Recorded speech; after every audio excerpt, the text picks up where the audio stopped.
میں یہ عرض کر رہا تھا ہمارے جو دیسی لبرل ہے نا, دیسی لبرل یہ بڑے ڈینجر. انگریز کو آپ سمجھائیں سمجھ جائے گا فوراً, کیونکہ وہ سفید کاغذ کی طرح ہے.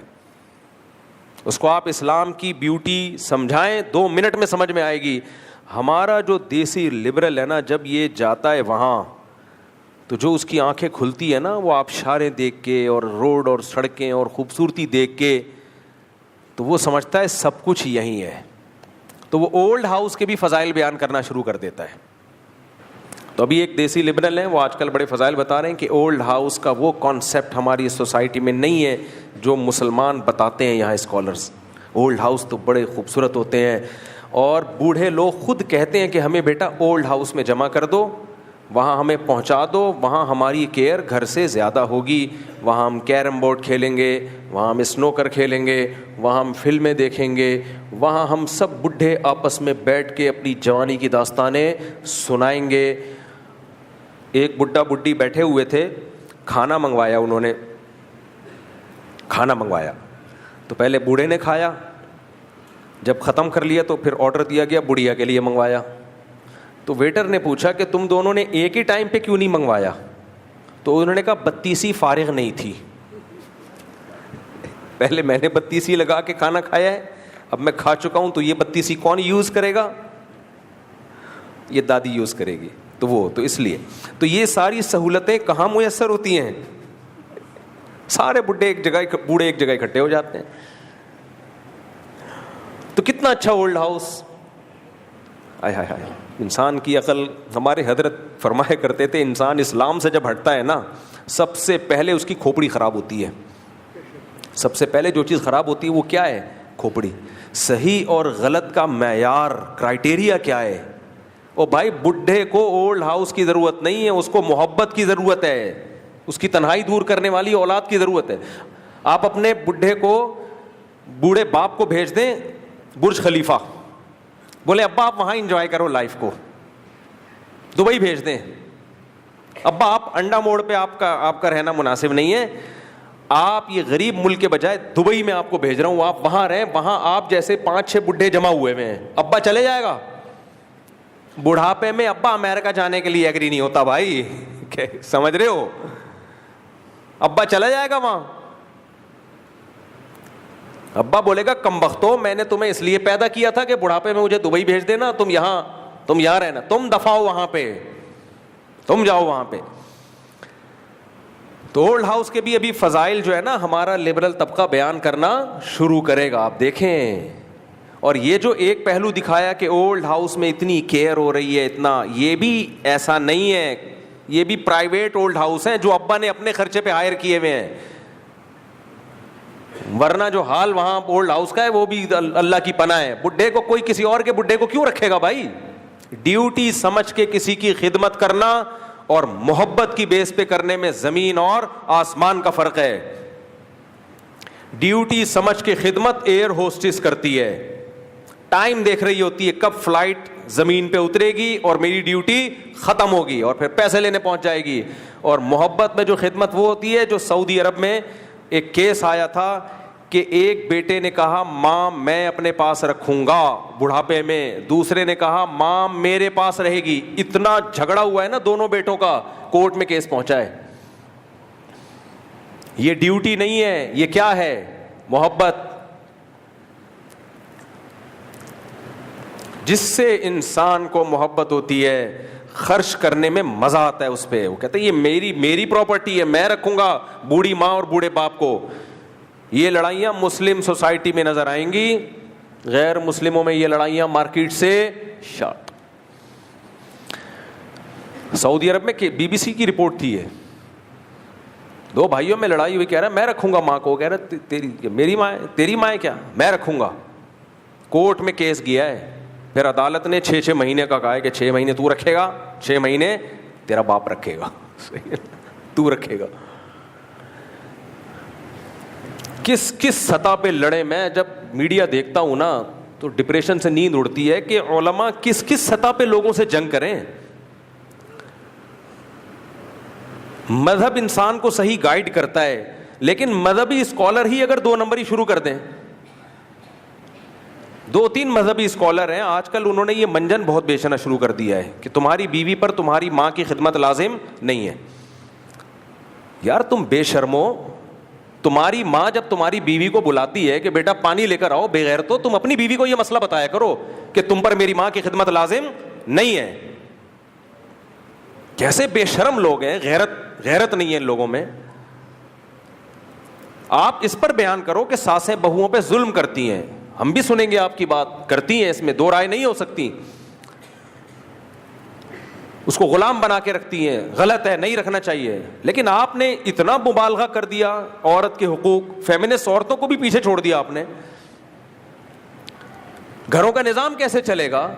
ہمیشہ گھروں میں چھوٹے کس کی خدمت کرتے ہیں؟ بڑوں کی. یہ ہماری سوسائٹی کی خوبصورتی ہے.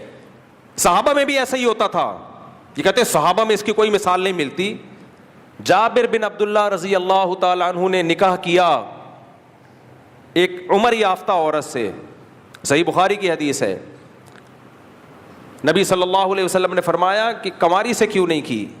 حضرت جابر نے کیا فرمایا, میری چھوٹی چھوٹی بہنیں ہیں, میں اگر کسی کم عمر لڑکی سے شادی کروں گا تو میری بہنوں کو سنبھالے گی کیسے؟ وہ میری ماں نہیں ہے, میری بہنوں کو کون, وہ تو خود اس کو بھی مجھے سنبھالنا پڑے گا. تو میں نے ذرا میچور خاتون سے شادی کی ہے.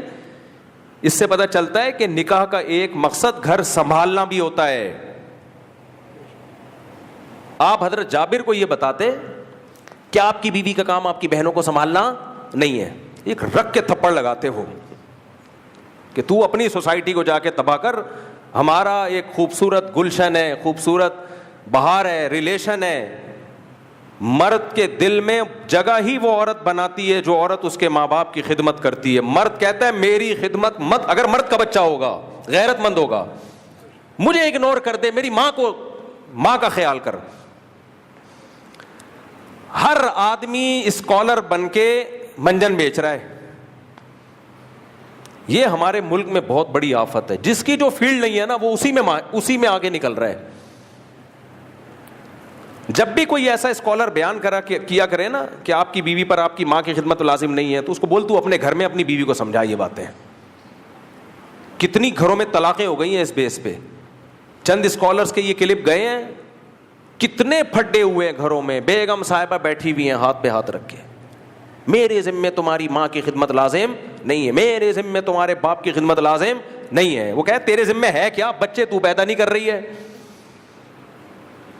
ایک ہاتھ سے زیادہ وہ نہیں پیدا ہو رہا, تیرے ذمے ہے کیا؟ پھر آپ کہہ سکتے ہو کہ بیٹا کرے نا ماں کی خدمت, یقیناً کرے, لیکن باہر کے کام کون سنبھالے گا بھائی؟ جب بیٹے کو موقع ملتا ہے, غیرت مند بیٹا بیوی کو پیچھے چھوڑ کے خود ماں کی خدمت کرتا ہے. میں کھلاؤں گا اس کو پانی, پلاؤں گا اس کو پانی, میں اس کے لیے چائے بناؤں گا. لیکن مرد کے ذمے اللہ نے کہاں کے کام رکھے ہیں؟ کمبختو, تم تو ایک اکیڈمی میں بیٹھے ہوئے ہو, باہر جاتے نہیں ہو. مرد کو کمانے کے لیے باہر جانا پڑتا ہے. تم لوگوں کو کیوں خراب کر رہے ہو؟ جو سعودی عرب میں جاب کر رہا ہے, جو امریکہ میں جاب کر رہا ہے, جو ہم تو اسی کے قائل ہیں کہ جہاں جاؤ سفر میں بیوی کو ساتھ لے کے جاؤ, لیکن ہر آدمی کے پاس اتنے وسائل نہیں ہوتے. اصل حکم تو یہی ہے کہ ساتھ ہونی چاہیے تمہاری, لیکن ہر آدمی اتنا افورڈ نہیں کر سکتا. صحابہ میں بھی ایسا نہیں تھا, سب نہیں لے کے جاتے تھے. جو غریب صحابہ تھے ان کی بیویاں گھروں میں رہا کرتی تھیں, وہ کمانے کے لیے جاتے, جہاد کے لیے جاتے, بیویاں کہاں رہتی تھیں؟ گھر میں رہتی تھیں. ایسا سوسائٹی کا بیڑا غرق کر رہی ہے اسکالرز.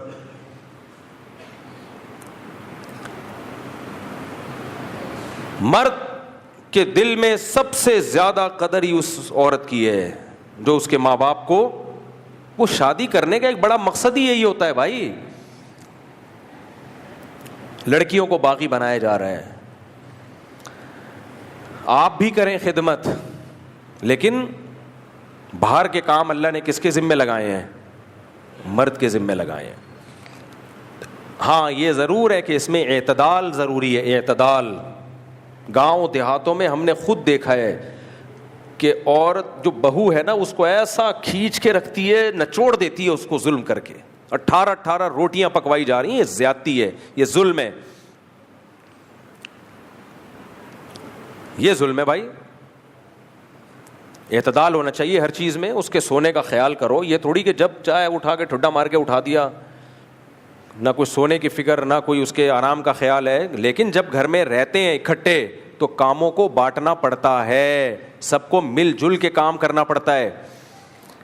ہمارے ایک دوست کی شادی ہوئی تو وہ بیگم صاحبہ نے منع کر دیا صاف طور پہ, میرے ذمے نہیں ہے. اب انہوں نے کہا کہ بھائی آپ یہ کام کر لو, آپ یہ کام کر لو, آپ بہن کھانا بنا دے گی, تم صرف روٹیاں بنا دو. ان کے بیگم نے کہا میرے ذمے روٹیاں بنانا نہیں ہے. یہی اسکالرس کے سنے ہوئے تھے. اس نے کہا تیرے ذمے صرف کھانا کھانا ہے. بالآخر ان میں طلاق ہوئی ہے, کیونکہ مرد نے کہا میرے کسی کام کی نہیں ہے بھائی, یہ کھانے کے وقت آ کے بیٹھ جاتی ہے, باقی سارے کام کون کر رہا ہے. تو جب گھروں میں رہو گے تو یہ سب کچھ کرنا پڑتا ہے. ہاں جہاں بھی ذرا سا ظلم کا خطرہ ہو بھائی, پھر بیوی کو یقیناً الگ رکھو, پھر ہم بھی اس کے قائل ہیں, پھر ساتھ نہ رکھو. لیکن بعض دفعہ الگ, اکلوتا بیٹا کیسے الگ, بچے تو پیدا ہو ہی نہیں رہے ہیں, اکلوتے چل رہے ہیں مارکیٹ میں, وہ کہاں لے کے جائے گا الگ اس کو. میں ایسی عورتوں کا پتہ ہے کیا علاج کرتا ہوں, اکیلی ماں ہے, اکیلا باپ ہے, کوئی خدمت, یا تو آپ مالدار ہو, ٹھیک ڈیفینس کلفٹن میں رہتے ہو, وہاں تو پھر کوئی کسی کی خدمت نہیں کرتا بھائی, وہاں تو سب ملازمین رکھتے ہیں, آپ کا لیونگ اسٹینڈرڈ بہت ہائی ہے. وہاں بعض گھروں میں ایسا ہوتا ہے کہ کوئی کام عورتیں نہیں کرتی ہیں. سعودی عرب میں رائل فیملی میں کیا خواتین تھوڑی گھروں میں پوچھا لگائیں گی, تو ایسا تھوڑی. وہ تو بہت جو اپر لیول کے لوگ ہوتے ہیں, جو نارمل اس سے بڑے ہوئے ہوتے ہیں, ان میں تو کوئی بھی کام, آپ جوتا بھی خود نہیں پہنتے, نوکر آ کے آپ کو شوز پہنائے. میم صاحبہ صرف ان کا کام ہوتا ہے بیوٹی پارلر میں رہنا, کوئی کام نہیں ہے ان کا. آج یہ والا لپسٹک لگا کے دیکھو, نہیں یہ والی سمجھ میں نہیں آ رہی, امپورٹڈ لپسٹک دوسری لگا کے, بس وہ یہی ہے ان کا. کوئی فارغ, پیسہ بہت ہے, لینڈ لارڈ ہے وہاں, ٹھیک ہے بھائی, وہاں تو کوئی کسی کی خدمت نہیں کرتا. خدمتیں کس سے کروائی جاتی ہیں, ملازمین سے. اتنے لینڈ لارڈ ہو, ٹھیک ہے بھائی, قرآن نے بھی کہا ہے عاشروہن بالمعروف, جو عرف چل رہا ہے اس کے حساب سے رہو. تو عرف اگر مالداروں کا یہ ہے کہ ان کے ملازم ہوتے ہیں, تو بلکہ فقہاء نے تو یہاں تک لکھا ہے کہ اگر بہت اونچے خاندان میں آپ نے شادی کی ہے تو بیوی کے لیے ملازم بھی آپ کو لے کے دینا پڑے گا, کیونکہ اس لڑکی نے کبھی خود کام نہیں کیا, ہمیشہ ملازمین سے کام کروائے. تو شوہر کے ذمے کیا ہے, اس کو نوکر بھی ارینج کر کے دے. تو اتنے اوپر ہاتھ مارنے کی تمہیں ضرورت کیا ہے, غریبوں, اپنی اوقات میں رہو نا. ہم تو نارمل لوگوں کی بات کر رہے ہیں, جو نارمل متوسط گھرانے ہوتے ہیں. تو اس میں بھی ایسا نہیں ہے کہ ساس بولے بیٹا پانی دو تو بہو اٹھ ہی نہیں رہی ہے, کہ ہم تو رائل فیملی سے. وہاں بھی اتنی خدمت تو وہاں بھی بنتی ہے, اتنی خدمت تو کوئی بھی بوڑھا کہہ دے نا آپ سے. دیکھو میں اگر آپ سے یہاں کہوں مجھے پیاس لگ رہی ہے پانی پلا دو, آپ کا مفتی صاحب ہم پر آپ کی خدمت لازم نہیں ہے. لازم نہ ہونے کا یہ مطلب کہ میں کورٹ میں کیس نہیں کر سکتا, یہ بات تو ٹھیک ہے بھائی, میں کچھ بھی نہیں کر سکتا, لیکن بے شرمی کی انتہا ہوگی کہ نہیں ہوگی یار.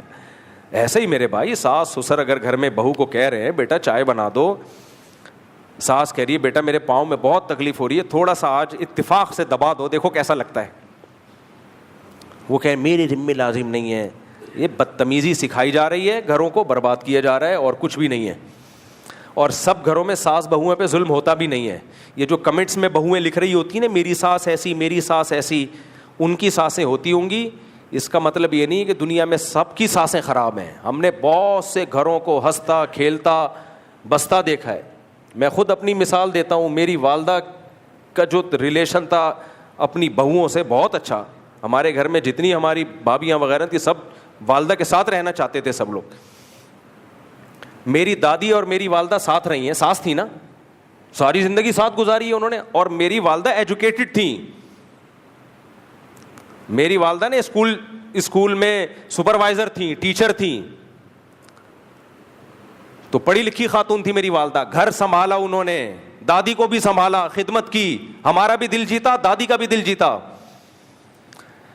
اگر میری اماں سن لیتی ان اسکالرس کو, شروع میں ہی ان اسکالرس کو سن لیتی کہ مجھے الگ گھر لے کے دو, میرے ذمے, میرے ابا سے کہہ رہی ہوتی میرے ذمے آپ کی والدہ کی خدمت لازم نہیں ہے, تھوڑا انگلش میں ٹش پش بھی کر دیتی, اور الگ ہو جاتے, تو ہمیں دادی کی محبت, بولو نا یار, الگ رہتے, دادی کی محبت تو نہ ملتی.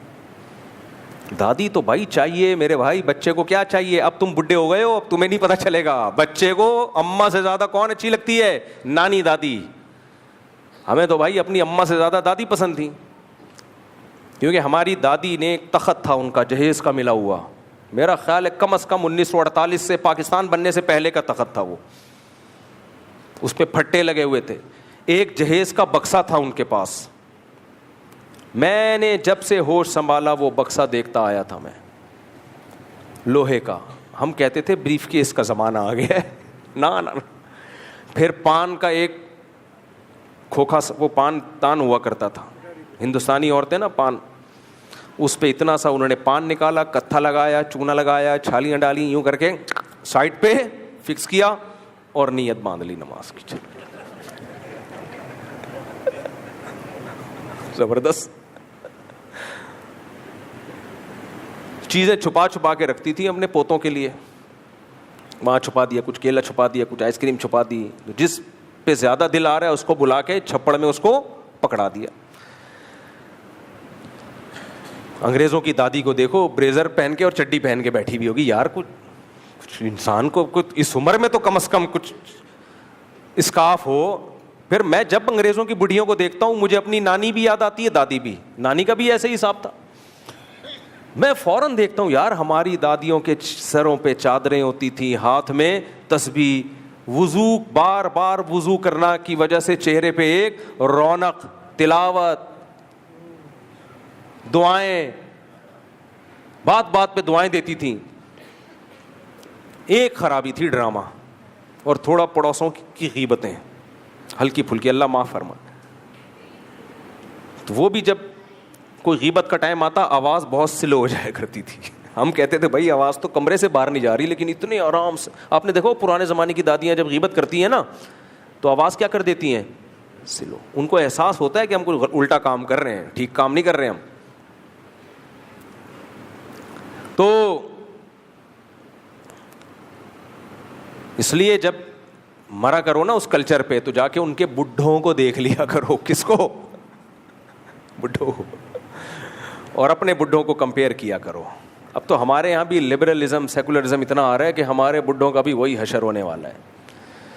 ماں باپ دادا دادی نانا نانی کی خدمت شوق سے کیا کرو, ان کے چماٹے بھی کھاؤ, ان کی ڈانٹیں بھی کھاؤ, اس سے بہتر کوئی عبادت نہیں ہے. اللہ نے بہت بڑا حق بنایا بھائی.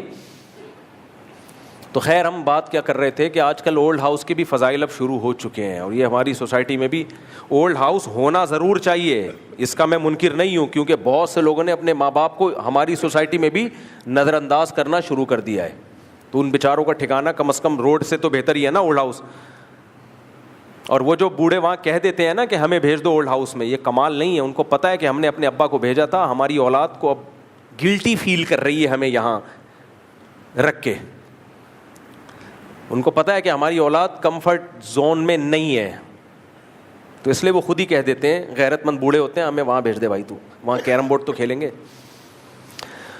تو کہاں سے کہاں چلے گئے ہم, کیا بات کر رہے تھے, کدھر کو آ گئے میرے بھائی. دیکھو اسلام سے زیادہ خوبصورت دنیا میں کوئی مذہب بولو نہیں ہے.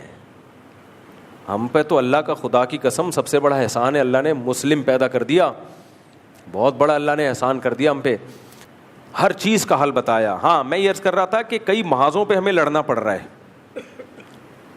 جو ایک سیلاب آ رہا ہے طوفان بدتمیزی کا, اس کے مقابلے میں ہم اسلام کو لے کر آتے ہیں, لیکن پھر مذہبی اسکالر اسلام کی جب غلط تشریح کرنا شروع کر دیتے ہیں, ان سے الگ لڑائی شروع ہو جاتی ہے ہماری. بھائی یہ غلط اسلام ہے, صحیح اسلام کیا ہے؟ صحیح اسلام ریلیشن پہ بلیو رکھتا ہے, محبت پہ یقین رکھتا ہے. آپ دیکھو اسلام میں محبت کی کتنی ویلیو ہے, اس سے آپ ایک مسئلے سے اندازہ لگاؤ کتنی ویلیو ہے. جوڑ پر اسلام کتنا یقین رکھتا ہے. مسئلہ یہ ہے کہ اگر میاں بیوی دونوں کافر تھے, دونوں کی شادی ہو گئی, تو اسلام اس شادی کو ایکسیپٹ کر لیتا ہے. کیا خیال ہے بھائی, کرتا ہے کہ نہیں کرتا؟ بھائی ہندو کی شادی ہندو لڑکی سے ہوئی اور آگ کے گرد 7 چکر لگائے, پنڈت جی نے ہنڈڑ پڑھ کے اس کا نکاح پڑھا دیا. میں جب انڈیا گیا تو سب سے پہلے میں پنڈت جی سے ملوں گا, یہ آپ پڑھتے کیا ہو؟ بڑا ڈھیر.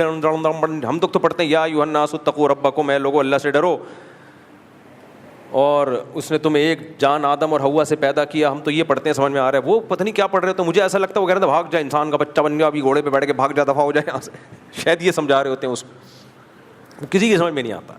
تو پنڈت جی سے میں ترجمہ پوچھوں گا یہ آپ پڑھتے کیا, کوئی اچھے کلمات ہی ہوں گے, اچھا مطلب ہی ہوگا کہ یہ ایک اچھا کام کر رہے ہو, پہلی دفعہ زندگی میں کوئی ڈھنگ کا تم نے کام کیا ہے. یا اس کو ڈانٹ رہے ہوتے ہوں گے, انسان کے بچے تم نے ڈھنڈڑا پہلے کیوں نہیں یہ کام کیا, ڈھنڈڑا بڑھاپے میں کیوں یہ کام, ہو سکتا ہے یہ ڈانٹ رہے ہوں اس کو. کبھی انڈیا جانا ہوا تو میں پنڈت جی سے پوچھوں گا ترجمہ کر کے بتاؤ یار. اب ہندو کی شادی ہوئی ہندو لڑکی سے, آگ کے گر 7 چکر لگائے اور ان کا نکاح ہو گیا, تو اسلام اس نکاح کو ایکسیپٹ کر لیتا ہے, حالانکہ ان کے مذہب کے مطابق پڑھایا گیا.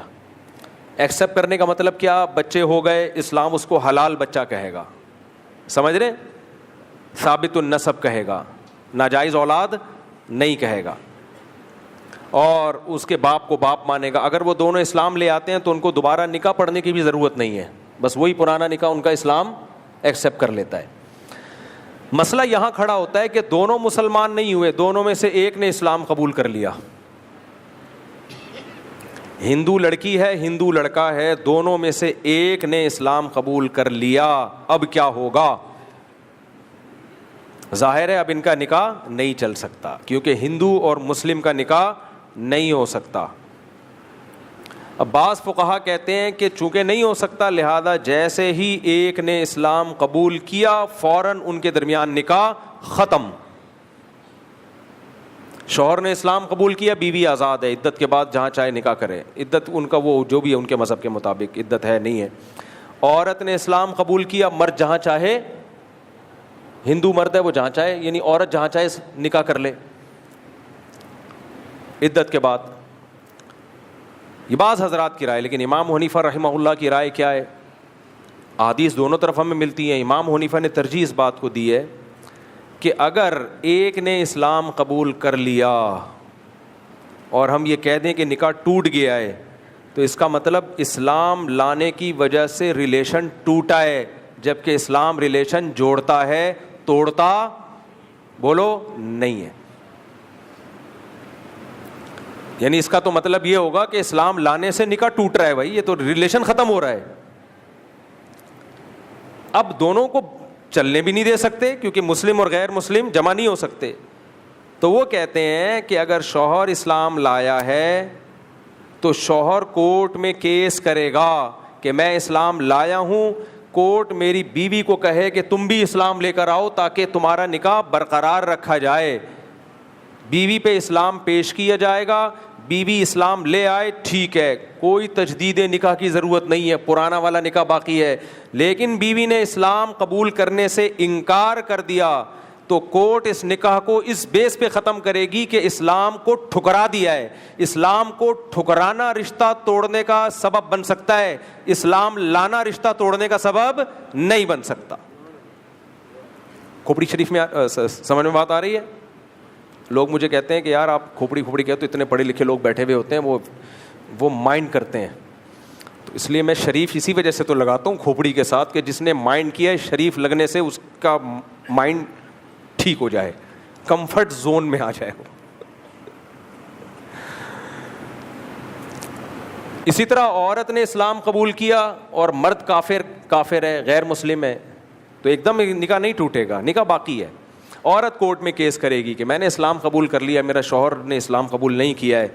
کورٹ اس پہ اسلام کو پیش کرے, کورٹ اسلام پیش کرے گی, اس پہ کہے گی بھائی آپ کی بیوی مسلمان ہو چکی ہے, آپ بھی اسلام قبول کر لو تو ٹھیک ہے, جیسے زندگی گزار رہے تھے گزارتے رہو. اگر کہہ دیں نہیں ہے تو پھر کورٹ کہے گی آپ چونکہ اسلام کی دعوت کو ٹھکرا رہے ہو, تو ٹھکرانا سبب ہے نکاح کو ختم کرنے کا. تو جو مذہب میرے بھائی اتنا رشتے جوڑنے پر بلیو رکھتا ہو, وہ ایسی باتیں کہے گا کہ بہو ساس پانی منگوا رہی ہے, بہو کہے میرے ذمہ تمہاری خدمت لازم نہیں ہے, سسر کہہ رہا ہے بیٹا تھوڑا سا چائے بنا دو آج سر میں درد ہو رہا ہے, انکل میرے ذمہ آپ کی خدمت لازم نہیں ہے. پھر یہ لوگ آگے بڑھ کے کہتے ہیں بیوی کے ذمہ شوہر کی خدمت بھی لازم نہیں ہے. یہاں اور آگے جاتے ہیں, ایک پروفیسر صاحب ہیں, انہوں نے تو حد ہی کر دی کہ بیوی کے ذمہ شوہر کی خدمت بھی لازم نہیں. اب شوہر گھر میں آیا, بیگم آج تم پراٹھا بنا دو, میرے ذمہ آپ کی خدمت لازم نہیں. پھر بیگم کہے گی واپسی پہ 6 انڈے لیتے ہوئے آنا. شوہر کہے گا میرے ذمے آپ کی خدمت لازم نہیں. وہ کہے گی نان نفقہ آپ کے ذمے, تو کہہ رہے اکاؤنٹ میں پیسے ڈال دیے نا, 6 انڈے اپنے باپ سے منگوا, میرے سے کیوں منگوا رہی ہے؟ نان نفقہ ہے نا تو وہ میں نے ڈال دیا نا اکاؤنٹ میں, میں کیوں 6 انڈے لیتے ہوئے آؤں؟ میں کوئی خان سامہ ہوں ہیں؟ میں تیرے پھر جو کراچی میں جو ایبیوزو لینگویج پھر یوز ہوتی ہے نا, تو باپ دادا پہ آتے ہیں, میں تیرے باپ کا نوکر لگتا ہوں, جب باہر جاؤں 6 انڈے لیتے ہوئے آؤں, دہی لیتے ہوئے آؤں, تیرے باپ کے لیے دہی کی دکانیں کھول کے دی ہوئی ہیں کیا مجھے؟ پھر یہ اسٹائل ہو, سمجھ رہے ہو؟ اور یہ چل رہا ہوتا ہے گھروں میں. 1 کلو دودھ لیتے ہوئے, تیرے باپ کا بھینس کا باڑا ہے جو اس نے مجھے جہیز میں دیا ہے. یہ چل رہے ہوتے کہ نہیں چل رہے ہوتے؟ تیرے باپ نے مجھے بھینس کا باڑا کھول کے دیا, 1 کلو دودھ لیتے آنا, 1.5 کلو دودھ لیتے ہوئے آنا. تو نہ شوہر کے ذمے اس کی خدمت ہوگی, نہ بیوی کے ذمے شوہر کی خدمت ہوگی. بچے ویسے ہی مارکیٹ سے کیا ہو گئے ہیں, پوری زندگی میں 1 آدھ بچہ ہی پیدا ہوتا ہے, وہ پیمپر پال لیتا ہے, آدھا ٹائم کمپیوٹر پال لیتا ہے, کارٹون لگا کے. بھائی دیکھو بچے آج کل کیسے پل رہے ہیں, صبح اسکول جائیں گے, دوپہر کو اسکول سے آئیں گے باپ کی فیسوں پہ. تو 6-7 گھنٹے کس نے پالا؟ اسکول نے پالا. شام کو آئے, تھوڑا بہت قیلولہ مارا, اس کے بعد کارٹون, LED پہ کارٹون چل رہے ہیں. 2-4 گھنٹے کس نے پال لیے؟ اچھا, اس دوران جو ہگائی متائی ہے, پہلے مائیں بیچاری نالیوں پہ لے کے بیٹھا کرتی تھی, بچوں کو کر رہی ہوتی تھی کہ کم بخت شاید اس کی آواز سن کے کچھ وائبریشن ہو, ہے بھائی, اور کچھ ہارمونز جو ہے نا اس کے پیشاب والے ہارمونز کچھ متحرک ہو جائیں, شاید پیشاب نکال دے یہ, ورنہ بستر پہ کرے گا. تو وہ بیچاری گھنٹوں گھنٹوں لے کے بیٹھے رہتی تھی. وہ ساری ٹینشن پیمپر نے اٹھا لی ہے, پیمپر چپک گیا اور وہ کہتا ہے میں آپ کا خدمت گزار, اپنا سی کرنے کی ضرورت ہے, کچھ بھی نہیں. سمجھ رہے ہو؟ میں پھر بھی مانتا ہوں بچے پالنا بہت مشکل کام ہے. ہم لوگ کیونکہ پالتے نہیں نا, اس لیے خواتین کی ہم مجبوری سمجھ, جن نے پالا ہے ان کو پتہ ہے, لیکن پہلے جیسا مشکل نہیں رہا. یہ مقصد نہیں ہے کہ بچے پالنا آسان ہے, عورت کے لیے بچہ پالنا واقعی بڑی ٹف چیز ہے, آسان کام نہیں ہے, لیکن پہلے سے بہت آسان ہو گیا بھائی. ہے اس پہ بھی 1-2 بچے سے زیادہ ہو نہیں رہے. ایکچولی صحت ہیلتھ ایشوز بھی ہوتے ہیں, یہ مولوی نہیں, ہیلتھ ایشوز. او بھائی بچے روکنے سے ہیلتھ ایشوز زیادہ کھڑے ہوتے ہیں, پیدا کرنا تو نیچرل ہے. خیر یہ آپ کی ہیڈک ہے, اس پہ میں زیادہ نہیں بولتا. تو اب کیا ہو رہا ہے کہ اس پہ بھی اس کے ذمے نہ گھر کے کام, تو یہ بھی کہے گا میرے ذمے باہر کے کام نہیں ہے. ریلیشن کی ایسی کی تیسی ہوگی کہ نہیں ہوگی؟ ریلیشن گئے تیل لینے. بالآخر یہ مذہبی اسکالر ہمیں وہیں لا کے کھڑا کر دیں گے جہاں انگریز کھڑا ہوا ہے. کیونکہ جب بیوی مرد کے کسی کام کی نہیں ہے نا, وہ کہے گا میں تمہارے اکاؤنٹ میں پیسے کیوں ڈالوں, پھر وہ کہے گا بیگم اپنا کماؤ, کیونکہ جتنی ضرورت تمہاری مجھے ہے, مجھے بھی اتنی ہی تمہاری ضرورت ہے, تو میں خرچہ زیادہ کیوں کروں؟ پھر بھائی جتنی مرد کو عورت کی ضرورت, عورت کو بھی مرد کی اتنی ضرورت ہے نا, تو میں ایکسٹرا کیوں خرچ کروں پھر؟ تو پھر تم اپنا کماؤ گی. پھر وہی ہوگا, مجھے جاب والی خواتین چاہیے. آج کل لونڈے لپاڑے جو مارکیٹ میں آ رہے ہیں, مجھے جاب والی چاہیے کیونکہ اکیلے گزارا نہیں ہوتا. تو ٹھیک ہے, وہ اپنا کمائے گی, آپ اپنا کماؤ گے. رات کو ایک سلسلے میں آپ لوگوں کی ملاقات ہو جائے کرے گی, وہ بھی جب موڈ ہوا. اگر وہ سلسلے میں نہیں موڈ ہوا تو وہ بھی سلسلہ آپ کا کیا ہے, ویسے ہی اس سے پھر گرل فرینڈ زیادہ اچھی ہے. تبھی یہ لوگ آج کل گرل فرینڈ کی طرف آ رہے ہیں کہ یار وہ کم از کم ٹینشن وہ نہیں دیتی, حقوق اس کے ذمے بھی کچھ نہیں ہے, ٹینشن وہ نہیں دیتی. اور بیگم کا مسئلہ ان لوگ کہتے ہیں یہ کھڑا ہو گیا کہ ٹینشن فل دے رہی ہے, حقوق بالکل بھی نہیں دے رہی. سب کی بات نہیں کر رہا, یعنی ہمارے جو اسکالرز ہیں نا, وہ سوسائٹی کو اس طرف لے کے جا رہے ہیں. میجورٹی تو اللہ کا شکر ہے گھروں میں تمیز سے ہی رہ رہی ہیں, عورتوں کی بڑی خدمت گزار ہوتی ہیں, سب کچھ گھر سنبھالا ہوا ہوتا ہے. لیکن ہمارے اسکالرز کو یہ سسٹم اچھا نہیں لگ رہا. جو نام نہاد اسکالرز آ رہے ہیں, جو عالم نہیں ہیں, وہ تباہ کر رہے ہیں سوسائٹی کو. کہاں سے بات چلی تھی, ہم یہیں اور کو نکل گئے, لیکن کوئی بات نہیں. ہم نے کون سا ایم اے اسلامیات کے پیپر کی تیاری کرانی ہے آپ کو کہ ہم ٹاپک پہ رہیں. واعظ و نصیحت کی مجلس ہے, جو بات کام کی مارکیٹ میں آئے گی, پارسل کا ہمارے پاس انتظام ہے.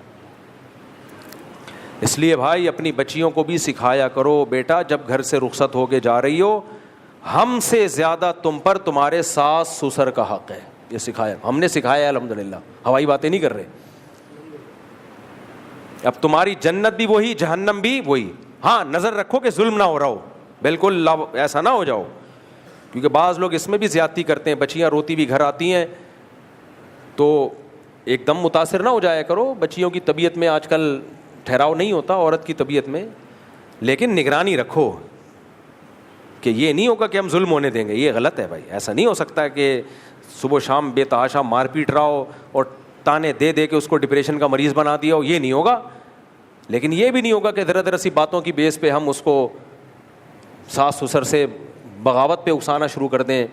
اور دوسری بات یہ, ٹھیک ہے میں بھی اس کا قائل ہوں کہ اس زمانے میں الگ ہی رکھنا چاہیے, لیکن جو بالکل چھوٹی لڑکیوں کی جب شادی ہوتی ہے ان کو الگ رکھنے میں نقصان کا خطرہ بھی بہت زیادہ ہے. آج کل mobile, smartphone, Facebook I D, جب آپ کم عمر لڑکی سے 18-19 سال کی لڑکی کم عمر ہی ہوتی ہے, جب اس سے شادی کر کے الگ رکھو گے اور سارا دن وہ گھر میں اکیلی رہے گی تو وہ گھرداری سیکھے گی کہاں سے؟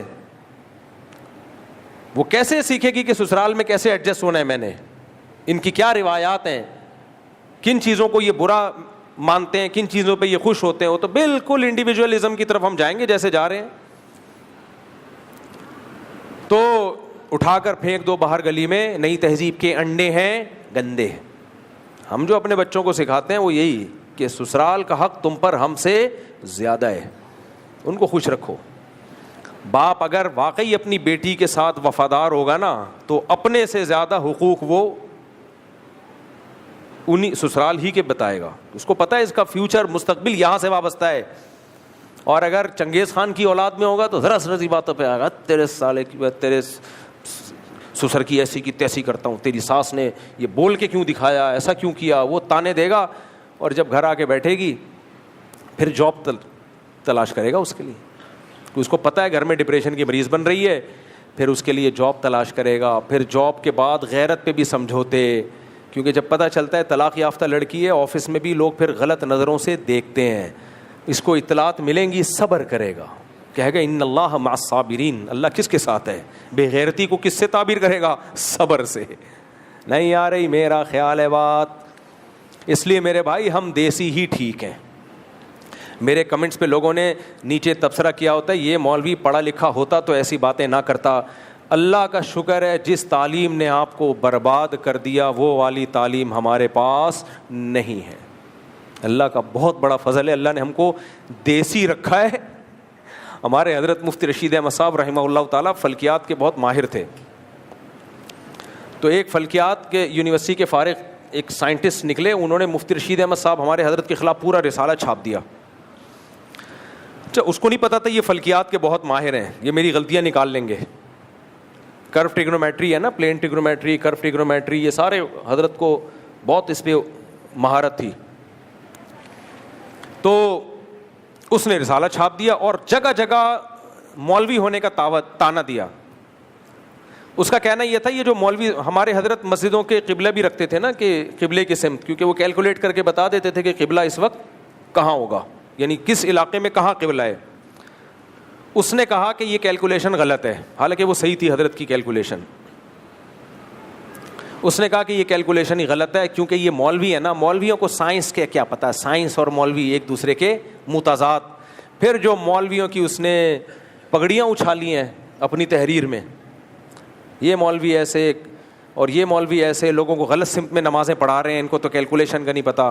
پھر حضرت نے اس کی غلطیاں نکالی, وہ سائنٹسٹ جو تھا نا, کہ حضرت نے فرمایا کہ اس بیچارے کو کرو ٹریگنومیٹری اور پلین ٹریگنومیٹری کا فرق معلوم نہیں ہے. دیسی لوگ ایسے ہی ہوتے ہیں, عام آدمی سمجھ رہا ہوتا ہے کہ بہت بڑا سائنٹسٹ ہے. سائنسدانوں سے پوچھو تو وہ کہے گا بھائی ایک فارغ آدمی ہے, یہ اس کا منجن صرف انڈیا اور پاکستان میں چلتا ہے, باہر کی دنیا میں اس کا منجن بولو نہیں چلے گا. جیسے ہمارے یہاں کچھ عطائی حکیم اور کچھ عطائی ڈاکٹر آ رہے ہیں, انگلش میں انگلش ٹھش پش لگائیں گے, لوگ کہتے ہیں علوم کیا ہے, علم نہیں ہے, علوم ہے, علوم بھائی صاحب کے پاس. کسی بڑے ڈاکٹر کو دکھاؤ گے بولے گا بھائی علوم نہیں ہے, چند ٹرمز ہیں, اصطلاحات کم وقت نے یاد کر رکھی ہیں, تھوڑا انگلش میں ٹھش پش مار دیتا ہے جس سے تم کیا ہو رہے ہو, متاثر. گردے کو کڈنی کہہ دے گا, معدے کو اسٹمک کہہ دے گا, تیزابیت کو ایسیڈیٹی کہہ دے گا, اور جو جو کچھ اصطلاحات ہیں اس طرح کی استعمال کرے گا اور لوگ کہیں گے علوم کیا ہیں.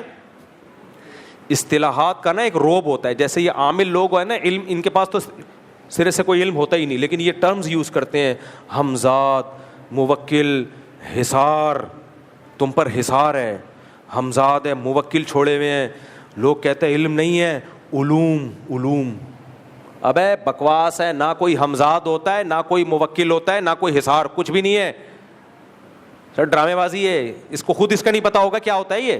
جب آپ آ رہے ہوگے نا, عامل آپ کے ماتھے کے اوپر دیکھے گا, پھر یوں کر لے گا بھرم میں لانے کے لیے, اور پھر آپ کو یہ شو کرے گا میں نے آپ کے حمزات سے بات کر رہا تھا میں اس وقت, رکھ کے چمیٹ لگائے کرو ان کا مختوں کو, بے وقوفوں کو, پاگل کے بچے. تو علوم علوم سمجھ رہے ہو.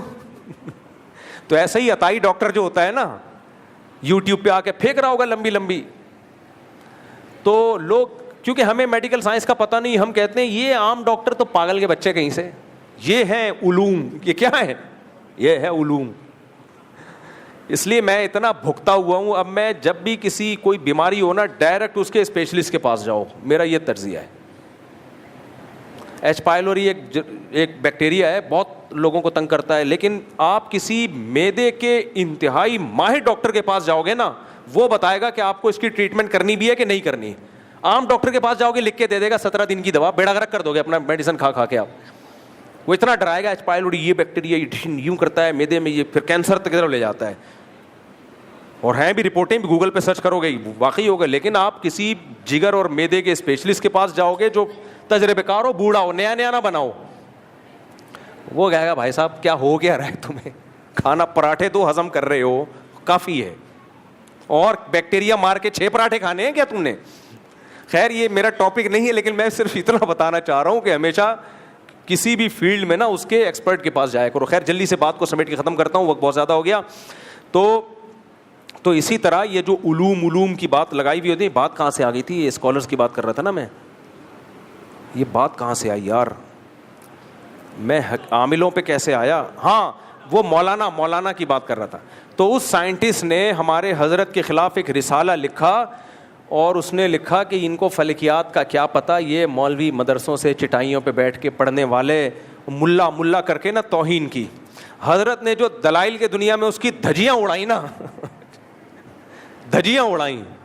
پھر حضرت نے آخر میں لکھا, اے اللہ تیرا بہت بڑا فضل ہے کہ تو نے مجھے ملا بنایا, اے اللہ مجھے ملاؤں میں ہی رکھنا, ملاؤں میں ہی موت دینا. اور اللہ کا شکر ہے ملاؤں میں ہی حضرت کا جنازہ سارے مولوی تھے جنازہ اٹھانے والے. تو یہ جو دیسی لبرل طبقہ یونیورسٹیوں میں آج کل بڑے انگلش ٹھش پش, انگلش آنا بہت ضروری ہے, میں انگلش کا منکر نہیں ہوں.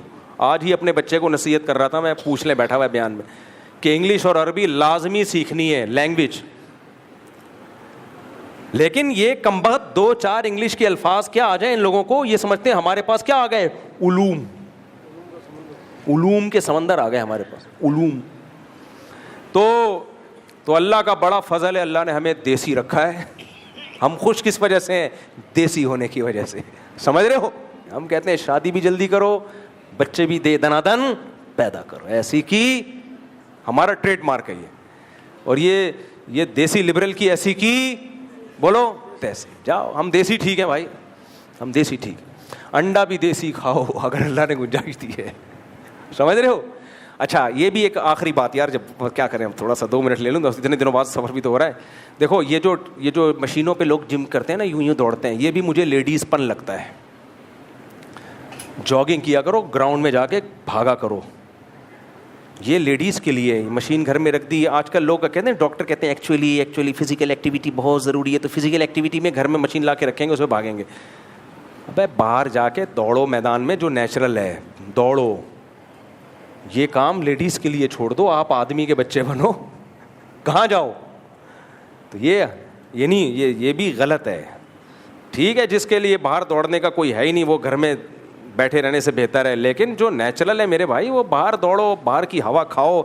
کتوں کا خوف بھی اس میں آتا ہے, 2-4 کتے دیکھ رہے ہوتے ہیں, اس سے آپ کی ہارٹ بیٹ تیز ہوتی ہے, امیون سسٹم آپ کا کیا کرتا ہے, بوسٹ ہوتا ہے. بالکل گھر کی 4 دیواری میں ہی سب کچھ ہو رہا ہے, تو یہ مزہ نہیں ہے زندگی میں. ہم تو باہر جاتے ہیں, 2 کراچی میں کتے دیکھو گھور گھور کے دیکھ رہے ہوتے ہیں, آدھا تو وہیں پہ پسینہ نکل جاتا ہے. کل بھی میں گیا ہوں رات کو, تو 2-4 کتے میں نے کہا بھی اٹیک کریں گے ہمارے اوپر, لیکن نہیں کیا اٹیک. اس سے ایک ریلیکس ہوا,